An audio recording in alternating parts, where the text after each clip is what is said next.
my best result for the moment in Dakar it's 11, so I need to be better.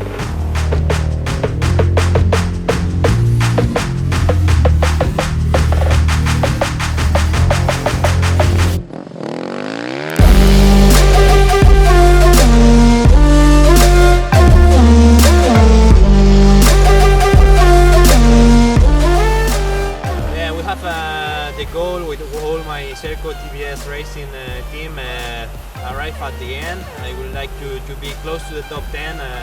We are working for it.